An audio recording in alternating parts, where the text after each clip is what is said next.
So I just thought I'd do a little update on a ghillie suit and how to make it and some warnings that not many people know about. So I thought I'd mention them and give a little explanation. So let's start out with what you will be needing. You'll be needing just a camouflage jacket, mostly brown in color, maybe a little bit of green. Mainly so that if somebody comes up to you and they see a little spot that's not covered, they'll just see a little bit of brown, not much. It blends right in, even the netting. So, yeah. Now what you'll be needing for the thread and the strings is jute twine. I would recommend going to Ace Hardware. One of these costs about $1.99 plus tax, of course. You get 208 feet. It's called Light Load 4-pound load limit gardening twine twisted jute. It's 208 feet, $2. If you go to Osh, they give you this natural jute twine. It's 200 feet. It's item T029, but it's $2.99. There is absolutely no difference between them other than this one just says natural and that one's just regular jute. So I'd go with Ace. You get more for your money. And I'd get about 10 of these rolls if they have it. I bought about 8 rolls and I bought them out, so I'd get a lot while you go the first time. Then you need some RIT liquid dye. I just have some dark brown right now. I think I'm gonna return it. The one you want to get is Kelly Green, Kelly, and then green. It's $2.78 plus tax, so it's not that expensive. I'd get about maybe 2, or actually it took me 2 just to get that, and then a pile of a little bit extra, so I'd probably get maybe 4 of these in the Kelly Green, and then maybe one that's a grayish color, or you can just stick with the jute undyed. It's your choice, depending on where you are. And then get some decorative net, and I got this at Michael's. It was $9.99 plus tax, so it was about $10.71. That's about right. And this comes in 3/4 inch squares, I believe. It's small, but it does the job. The bigger the holes that you get on your net, the more you have to tie on strings so that it covers it. So if the wind blows, you're not just going to see a big patch of the jacket you're wearing underneath. Like that. It took me a little bit. The wind's not going to be able to do that. The wind blows, it's kind of like a carpet, but really, really shaggy. So yeah, those are all the materials. A little caution here. When you're cutting your jute twine, wear a face mask or some type of protection so that you're not breathing in the dust from this. If you do, you'll get something called brown lung disease or something like that. It's really bad. It comes from breathing in the dust from unprocessed twine and natural fibers. I don't know if you can see them all in there, but they're much smaller when you cut them. And it's not fun once you get brown lung disease. It's pretty bad. So I would take some precaution about that. Now, when you attach it onto your jacket, attach this netting onto your jacket, it's pretty simple. You lay it down over your entire jacket and then cut it out along the sides, and then on the arms add a little extra so that it can hang down. And you can do this in random areas, you can do it as long as you want.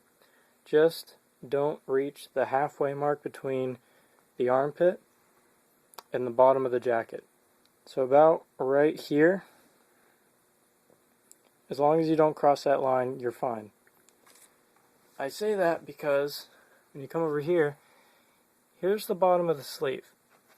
It goes all the way down to here. And that's what I just showed you. It's a little bit of hangover net.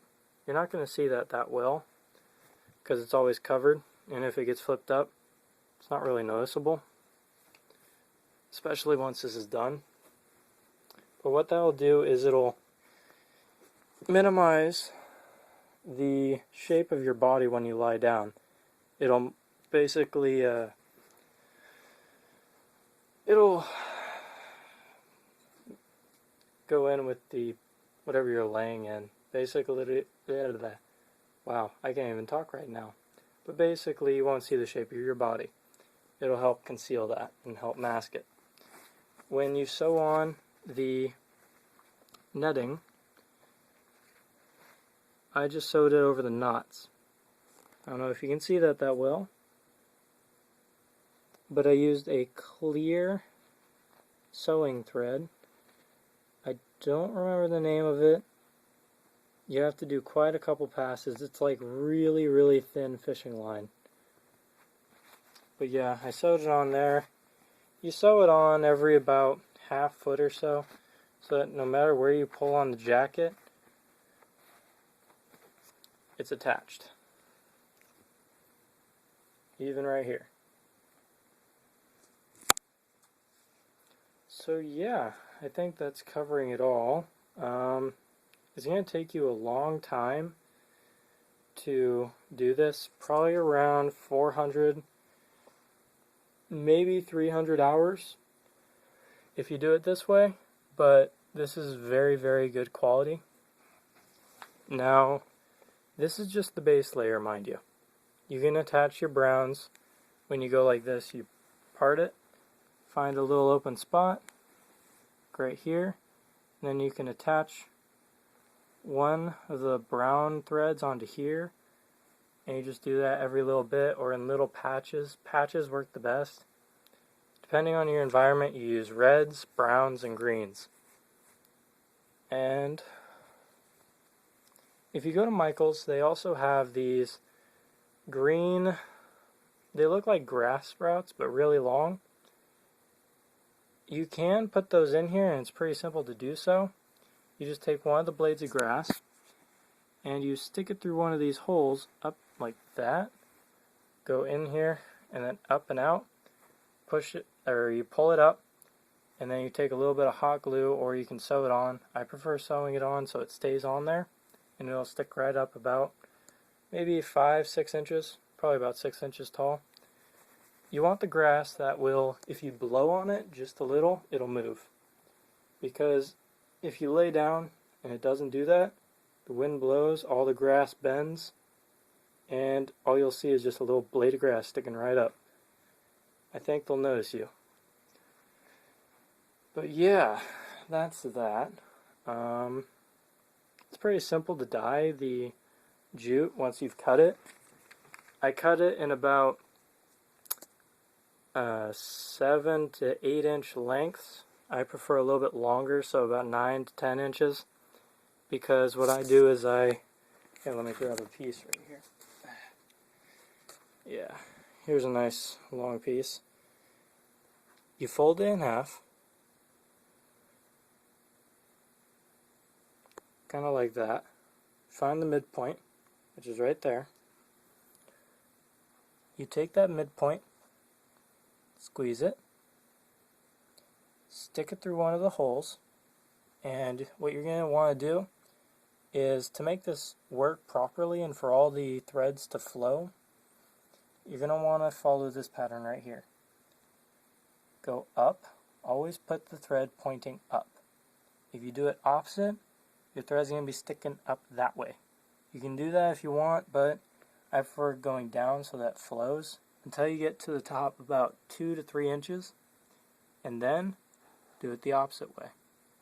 So it overlaps with the sleeve. And if you want to do some more on the front, you can do that so it blends. What you're going to do is you're going to stick it through. Let me do that real quick for you. Pull it. And then with your 2 fingers, come around, pinch the thread, pull it through, and then just tighten it down. And that's how you do that. And you're going to be doing this, maybe, I'd go with 1 or 2 per string. So that'd probably be about 8 per square or 4 per square, depending on how thick you want it. Mine's really thick, so it'll look kind of like grass when you lay down. It'll work pretty well. I've already folded it in half so that all this part was underneath that. Threw it out in my grass. I asked my dad to come out and find it. Took him about 7 minutes. It was awesome. But yeah, other than that, that's how you do it. If you have any questions, comments, concerns, just write them on the comments below, and I'll do my best to answer them. So yeah.